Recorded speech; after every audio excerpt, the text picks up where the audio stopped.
अस्सलाम वालेकुम नाज़रीन, आप देख रहे हैं बैरिस्टर एहतिशाम अमीरुद्दीन को यूट्यूब पर। आज का वीलॉग अहम है, ख़ास तौर पे पहली स्टोरी साइफ़र के हवाले से जो केस इमरान खान साहब पर चल रहा है उसके हवाले से बहुत ज़्यादा अहम है। और इस वक्त जो केस इमरान खान पर चल रहा है साइफ़र का, जिसमें बुनियादी तौर पे एलिगेशन इमरान खान के ख़िलाफ़ ये है कि उन्होंने साइफ़र के हवाले से जो गुफ्तगू की थी जलसे में, उससे कौमी सलामती कॉम्प्रोमाइज़ हुई है। और पाकिस्तान का जो इनक्रिप्शन सिस्टम है, यानी कि आपको पता ना कि कोडेड लैंग्वेज में जो मैसेजेस सीक्रेटली भेजे जाते हैं, साइफ़र को उसके अंदर शामिल किया गया इस केस के अंदर। और उन्होंने कहा कि वो सारे का सारा सिस्टम जो है उसको रिस्क में डाल दिया, ख़तरे में डाल दिया इमरान खान ने ये हरकत करके। वो जो इल्ज़ाम है बुनियादी तौर पे इमरान खान साहब के ऊपर, उसके हवाले से दी इंटरसेप्ट ने एक और स्टोरी की, और स्टोरी बहुत अहम है। इससे पहले द इंटरसेप्ट एक स्टोरी कर चुका है साइफ़र के हवाले से, जिसमें साइफ़र का प्लेन टेक्स्ट वो पब्लिश कर चुके हैं, जिसके बाद बहुत ज़्यादा डिस्कशन हुई थी। एक भौंचाल आ गया था जब साइफ़र का प्लेन टेक्स्ट उससे पहले आपको पता है कहीं पर पब्लिश नहीं हुआ था। लेकिन जब द इंटरसेप्ट में रायन ग्रिम और मुर्तज़ा हुसैन, इन दो सहाफ़ियों ने पहली स्टोरी साइफ़र के हवाले से की थी और वो प्लेन टेक्स्ट छापा था, उसके बाद ये बहस छिड़ गई थी कि इमरान खान का जो बयानिया था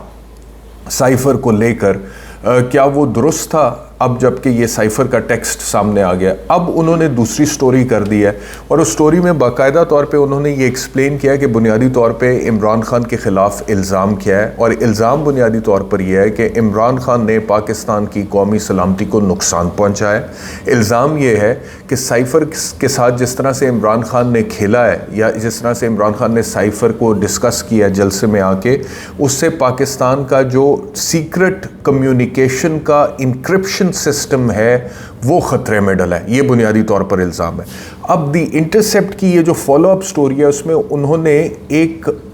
जो वो क्लेम कर रहे हैं, दावा उनका ये है कि उनके पास पाकिस्तान की इंटेलिजेंस एजेंसी ISI का एक डॉक्यूमेंट है, और वो कहते हैं कि उस डॉक्यूमेंट में ISI ने अपना एनालिसिस इसी केस के हवाले से दिया है, साइफ़र के हवाले से दिया है। और पाकिस्तान की फॉरेन मिनिस्ट्री ने उनसे बाकायदा तौर पर सवाल किया था कि इमरान खान के इस अमल के बाद क्या पाकिस्तान का जो सीक्रेट कम्युनिकेशन का इंक्रिप्शन सिस्टम है वो ख़तरे में डला है,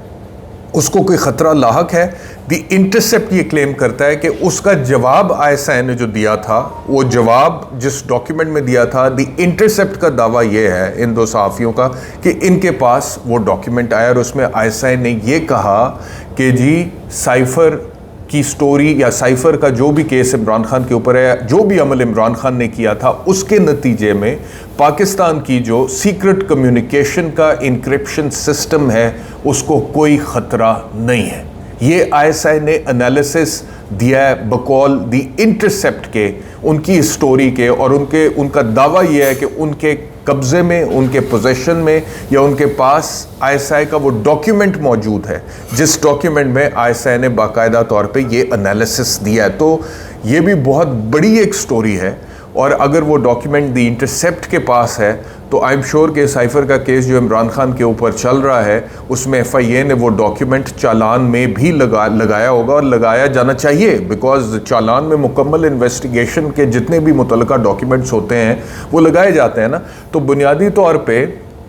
खान साहब के ऊपर, इमरान खान के ऊपर अगर इल्ज़ाम यह है कि इमरान खान ने बड़ी गलत हरकत की, साइफ़र के हवाले से जलसे में गुफ्तगू की, उसकी वजह से कौमी सलामती को नुकसान पहुंचा, और नुकसान कैसे पहुंचा कि पाकिस्तान का जो सीक्रेट कम्युनिकेशन का सिस्टम है, पूरा जो सिस्टम है, इंक्रिप्शन सिस्टम उसको बोलते हैं, वो सारे का सारा बैनुल-अक़वामी हॉस्टाइल इंटेलिजेंस एजेंसीज़ के सामने उन्होंने वल्नरेबल कर दिया, यानी कि उसको वो अब ख़तरे में डाल दिया, वो उसको शायद मिसयूज़ कर सकते हैं। तो पाकिस्तान की अपनी इंटेलिजेंस एजेंसी से अब ये बाकायदा तौर पे डेट्स के साथ द इंटरसेप्ट ये स्टोरी कर रहा है, और उसमें वो कहते हैं कि 11 अगस्त, 2 दिन बाद जब द इंटरसेप्ट ने पहली स्टोरी साइफ़र के हवाले से की थी और साइफ़र का प्लेन टेक्स्ट शाया कर दिया था, वो कहते हैं उसके 2 दिन बाद 11 अगस्त को बकौल इंटरसेप्ट के पाकिस्तान की मिनिस्ट्री ऑफ फॉरेन अफेयर्स ने ISI को ख़त लिखा, और उस ख़त में जो सवाल था मैं एग्जैक्टली आपको पढ़ता हूँ, इन्होंने यहाँ पे जो छापा है, the question eight hand Does the revelation of the plain text of such a cipher compromise the integrity of the system's encryption? यानी कि ये फॉरेन मिनिस्ट्री ने सवाल किया पाकिस्तान की इंटेलिजेंस एजेंसी ISI से कि क्या जो इमरान खान ने प्लेन टेक्स्ट कोई भी किसी भी जो सीक्रेट डॉक्यूमेंट होता है,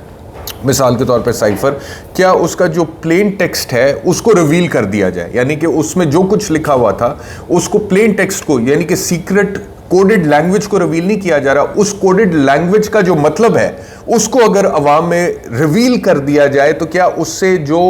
मुल्क का वो इंक्रिप्शन सिस्टम होता है, सीक्रेट डॉक्यूमेंटेशन की कम्युनिकेशन का जो सिस्टम होता है वो खतरे में डलता है, उसकी इंटेग्रिटी कॉम्प्रोमाइज होती है, क्या उस पर समझौता होता है? तो कहते हैं the response filed by the inter services intelligence secretariat under the heading ISI policy matters entitled breach of crypto security determined that contrary to the present charges against Khan revealing the text of a cipher poses no risk to the government's encrypted communications network. वो कहते हैं कि ISI ने अपना analysis ये दिया है that revealing the text of a cipher, यानी कि साइफर का टेक्स्ट, यानी कि उसका जो उसके अंदर क्या लिखा हुआ है उसका मतन अगर बता भी दिया जाए अवाम में जाके, तो उससे जो इनक्रिप्टेड कम्युनिकेशंस नेटवर्क है, वो जो सिस्टम है, वो जो कोडेड लैंग्वेज में गुफ्तगू होती है सीक्रेट डॉक्यूमेंटेशन की, वो जो सिस्टम है उसकी सलामती पर कोई समझौता नहीं होता है अगर प्लेन टेक्स्ट जो है वहां में बता भी दिया जाए। ये वो कहते हैं, और वो कहते हैं if plain text of an encrypted message is leaked it has no effect on the security of encryptor. The analysis, which was filed on August 23rd, concludes leakage of a plain text message does not compromise the algorithm. यानी कि उन्होंने date भी बता दी, उन्होंने कहा कि जो analysis ये ISI ने दिया था, ये जो डॉक्यूमेंट है ये 23 अगस्त का है, और उसमें वो कंक्लूजन में लिख रहे हैं कि leakage of a plain text message, यानी कि प्लेन टेक्स्ट मैसेज अगर लीक हो भी जाए उसकी वजह से जो एल्गोरिथम है, एल्गोरिथम आपको पता है कि टेक्निकल टर्म है, एल्गोरिथम का मतलब होता है कि कोई भी ऐसा सेट ऑफ कमांड्स जिसको फॉलो किया जाता है एक कंप्यूटर की तरफ से टू परफॉर्म सर्टन कैलकुलेशंस और टू सॉल्व सर्टन ऑपरेशंस, उसको एल्गोरिथम कहते हैं। थोड़ी सी टेक्निकल बात है, लेकिन बहरहाल वो जो भी, मतलब कि आप ये समझ लें कि जो भी प्लेन टेक्स्ट है साइफर का, उसको रिवील कर देने से वो कहते हैं कि सिस्टम जो है उसकी जो कॉन्फिडेंशियलिटी है, उसकी वो जो क्लासिफाइड सिस्टम है उसकी कॉन्फिडेंशियलिटी, उसकी सलामती कॉम्प्रोमाइज़ नहीं होती, उसके ऊपर कोई समझौता नहीं होता। अब ये नई स्टोरी कर दी है दी इंटरसेप्ट ने, और वो कहते हैं कि ये तो हमारे पास डॉक्यूमेंट है, और वो डेट के साथ दावा कर रहे हैं कि डॉक्यूमेंट इस डेट का है। और पूछा भी पाकिस्तान की फॉरेन मिनिस्ट्री ने था 2 दिन बाद जब इंटरसेप्ट ने स्टोरी की थी, और तब तो हुकूमत भी इमरान खान की नहीं थी, फॉरेन मिनिस्ट्री में भी इमरान खान के वज़ीर तो नहीं बैठे हुए थे। और वो कहते हैं जी 11 अगस्त को उन्होंने पूछा है फॉरेन मिनिस्ट्री ने, और 23 अगस्त को इंटेलिजेंस एजेंसी का जवाब आया है, और उस जवाब में लिखा हुआ है कि इमरान खान ने अगर साइफर के हवाले से या साइफर के हवाले से जनरली भी बात हुई है, तो उसमें लिखा हुआ है कि अगर कोई जनरल उसका टेक्स्ट रिवील कर दिया गया अवाम में तो उससे सिक्योरिटी सिस्टम ब्रीच नहीं होता या वो ख़तरे में नहीं डलता। तो फिर अगर ये बात दुरुस्त है, अगर ये दावा दुरुस्त है दी इंटरसेप्ट का, और अगर ISI का ये एनालिसिस है, जो कि मैं समझता हूँ दुरुस्त होगा क्योंकि बड़ी कॉम्पिटेंट इंटेलिजेंस एजेंसी है, और इमरान खान की हुकूमत जानने के बाद फॉरेन मिनिस्ट्री को ये एनालिसिस अगर वो दे रहे हैं, तो इसमें यह भी नहीं कहा जा सकता कि इमरान खान ने अपना कोई असर रसूख इस्तेमाल करके ये एनालिसिस ले लिया इंटेलिजेंस एजेंसी से, या फॉरेन मिनिस्ट्री के थ्रू ये ले लिया है एनालिसिस इंटेलिजेंस एजेंसी से, क्योंकि फॉरेन मिनिस्ट्री में भी इमरान खान साहब तो नहीं बैठे हुए थे, उनकी हुकूमत तो नहीं थी। तो अगर ये ISI का एनालिसिस है तो सवाल ये पैदा होता है कि फिर केस किस बात का है? फिर FI क्यों कह रहा है कि जी पाकिस्तान का जो है वो कौमी सलामती को नुकसान पहुंचा है? फिर FI क्यों कह रहा है कि जो पाकिस्तान का सीक्रेट कम्युनिकेशन इंक्रिप्शन सिस्टम है उसकी जो सिक्योरिटी है, उसकी जो इंटेग्रिटी है, उस पर समझौता हुआ है या वो ख़तरे में डली है? ISI कह रही है बकौल इंटरसेप्ट के इस डॉक्यूमेंट के which they claim is in their possession and which देव रेड कि जी कोई ख़तरा नहीं है, और FIA केस बना रही है कि ख़तरा हुआ है, तो फिर अगर ऐसा ये कह रही है तो FIA किस बुनियाद पर ये बना रही है? ये बहुत बड़ी स्टोरी है, बहुत बड़ा इंकशाफ है। और अब ये जो डॉक्यूमेंट इंटरसेप्ट क्लेम कर रहा है, सवाल ये पैदा होता है कि ये मुतल्लिका जज स्पेशल कोर्ट के अबुल हसनात जुल्करनैन साहब जो है उन तक पहुंचता है या नहीं पहुंचता, क्योंकि पहुंचना बहुत ज़्यादा ज़रूरी है अगर इंसाफ होना है और इंसाफ के तकाज़ों को यकीनी बनाना है। तो ये 7 समुंदर पार दी इंटरसेप्ट अमेरिका में अमरीकी जरीदा के 2 सहाफ़ी रायन ग्रिम और मुर्तज़ा हुसैन, उन तक ये डॉक्यूमेंट पहुंच रहा है, और अगर वो जज साहब तक ना पहुंचे तो बड़ी ज़्यादती हो जाएगी। तो मैं गुमान ये करता हूँ कि FIA ने ये डॉक्यूमेंट, अगर ये स्टोरी दुरुस्त है इंटरसेप्ट की, तो ये डॉक्यूमेंट FIA ने चालान के साथ लगाया होगा। तो एक तो ये स्टोरी है आज की, ये बड़ी अहम स्टोरी थी। दूसरा ये है जी कि मियाँ नवाज शरीफ साहब ने गुफ्तगू की है, और मियाँ साहब ये फरमाते हैं कि 2017 में, और बार बार वही गुफ्तगू करते हैं, this is I think consecutively for the 4th और 5th टाइम जब वो वही गुफ्तगू कर रहे हैं और कह रहे हैं कि 2017 में मुल्क अच्छा जा रहा था, लेकिन 2.5 साल बाद हमारी हुकूमत को ख़त्म कर दिया गया, RTS के ज़रिए जितवाया गया इमरान खान को। वो कहते हैं सिलेक्टेड बंदे को प्राइम मिनिस्टर लगा। अच्छा, अब थोड़ी देर के लिए ज़रा भूल जाएं कि 2018 के तनाजुर में मियाँ नवाज शरीफ ये गुफ्तगू कर रहे हैं, और आज की सिचुएशन के हवाले से ये स्टेटमेंट्स मियाँ नवाज शरीफ के जो है उनको पढ़ के देखें, तो क्या आज की RTS को चले छोड़ दें। RTS तो फिर भी बड़ा सोफिस्टिकेटेड तरीका था रिगिंग का, कि कंप्यूटर RTS सिस्टम बिठा दिया गया और उसके बाद इंतखाबात के नताइज में रद्दोबदल कर दिए गए। यहाँ पर तो अब बाकायदा प्रेस कॉन्फ्रेंसेस हो गई और क्या क्या कुछ हो गया। वो तो बड़ा क्रूड और बड़ा ही बेरहमाना किस्म का तरीक़ाकार है। RTS तो बड़ा सोफिस्टिकेटेड था। तो RTS को थोड़ी देर के लिए छोड़ दें, लेकिन बाकी जो उनकी गुफ्तगू है कि 2.5 साल बाद मेरी हुकूमत ख़त्म कर दी गई, अच्छा जी, आज के तनाजुर में सोचें, इमरान खान के तनाजुर में सोचें, ये कितनी रेलिवेंट है गुफ्तगू। फिर मियाँ नवाज शरीफ कहते हैं सिलेक्टेड बंदे को प्राइम मिनिस्टर लगाया गया। आज मियाँ नवाज शरीफ जिस तरह लंदन से वापस आए हैं, वो सिलेक्शन नहीं है तो और क्या है। इसमें MQM के वोट भी शामिल थे। वो कहते हैं 2018 के लगे। अभी MQM ने इत्तेहाद किया है मियाँ नवाज शरीफ के साथ अपकमिंग 2024 के इलेक्शंस में, और तकलीफ 2018 की MQM के इत्तेहाद की है जो PTI के साथ हुआ था। तो जो गुफ्तगू वो करें बिल्कुल दुरुस्त है। मैं कहता हूं 2018 में भी ऐसे ही हुआ होगा, बट द क्वेश्चन इज कि क्या आज ऐसा नहीं हो रहा, और अगर आज ऐसा हो रहा है तो फिर वो कैसे ठीक है। बहरहाल वो कहते हैं पार्टी से लोग तोड़े गए, इसको भी आप देख लें आज के उसके ऊपर। अब सवाल ये पैदा होता है कि जो गिला आज पाकिस्तान तहरीके इंसाफ कर रही है, वही गिला मियाँ नवाज शरीफ 2018 के इंतखाबात के हवाले से कर रहे हैं, और फिर 2013 फिर दीगर इलेक्शंस और पाकिस्तान की तारीख़ इबारत है। सवाल ये पैदा होता है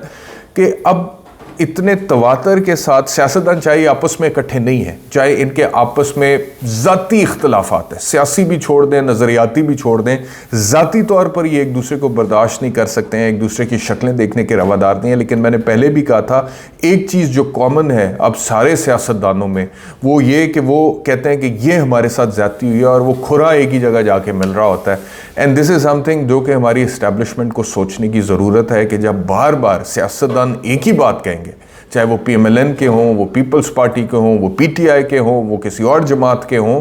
तो फिर अवाम क्या सोचेंगे। ये अगर सोच आ जाए मेरे ख्याल में तो बहुत फ़ायदा, बहुत भला हो सकता है मुल्क का। तो बहरहाल वो कहते हैं कि कहा गया नवाज शरीफ और मरीम नवाज को जेल से बाहर नहीं आना चाहिए, वरना 2 साल की मेहनत ज़ाया हो जाएगी। ये मियाँ नवाज शरीफ उस वक्त की इस्टेब्लिशमेंट के ऊपर इल्ज़ाम लगा रहे हैं बराह रास्त, कि इस्टेब्लिशमेंट ने कहा था बाहर नहीं आएंगे, नहीं तो 2 साल की मेहनत ज़ाया हो जाएगी। तो इस्टेब्लिशमेंट, सवाल ये पैदा होता है ना कि कौन सी मेहनत ज़ाया होनी थी, और इस्टेब्लिशमेंट इस हद तक अगर कर रही है, ये मियाँ नवाज शरीफ ही कह रहे हैं, तो सवाल तो बनता है कि इस्टेब्लिशमेंट क्यों कर रही है। आज अगर PTI कह रही है तो तब मियाँ नवाज शरीफ कह रहे थे कि हमारे साथ ये हो रहा है। मतलब कि कॉमन चीज़ वही है कि हर किसी को गिला इस्टेब्लिशमेंट के साथ ही, कि इस्टेब्लिशमेंट ने हमें निकाला, इस्टेब्लिशमेंट ने रिगिंग की, इस्टेब्लिशमेंट ने वो बंदा सेलेक्ट किया, इस्टेब्लिशमेंट ने उसको सपोर्ट किया, इस्टेब्लिशमेंट ने झूठे केसेस बनवाए, इस्टेब्लिशमेंट ने सजा दी। अब नवाज शरीफ साहब 2018 के हवाले से गुफ्तगू कर रहे हैं, PTI मौजूदा हालात के हवाले से गुफ्तगू करती है। फिर उन्होंने कुछ जजेस के हवाले से गुफ्तगू करते हुए कहा है कि जजेस का किरदार यह है कि वो कहते हैं आइन टूटता है तो जजेस आइन शिकन को हार पहनाते हैं, और पार्लियामेंट टूटती है तो कहते हैं कि ठीक हुआ है। भारत और अमेरिका ने नहीं, हमने खुद अपने पांव पर कुल्हाड़ा मारा है। तो अब ये किसकी तरफ इशारा है? और ये जिसकी तरफ इशारा फिलहाल कर रहे हैं ना, ख़बर ये भी है कि फैज़ाबाद धरना कमीशन में फैज़ हमीद साहब की आइंदा हफ्ते तलबी का इम्कान है। कमीशन ने सवालनामा तैयार कर लिया है और उस हवाले से फैज़ हमीद साहब को अगले हफ्ते बुलाए जाने का इम्कान है और उनके सामने सवालनामा रखा जाएगा और उनसे फिर सवाल पूछे जाएंगे। बहुत शुक्रिया आज का वीलॉग देखने के लिए। अपना ख्याल रखिए। अल्लाह हाफ़िज़।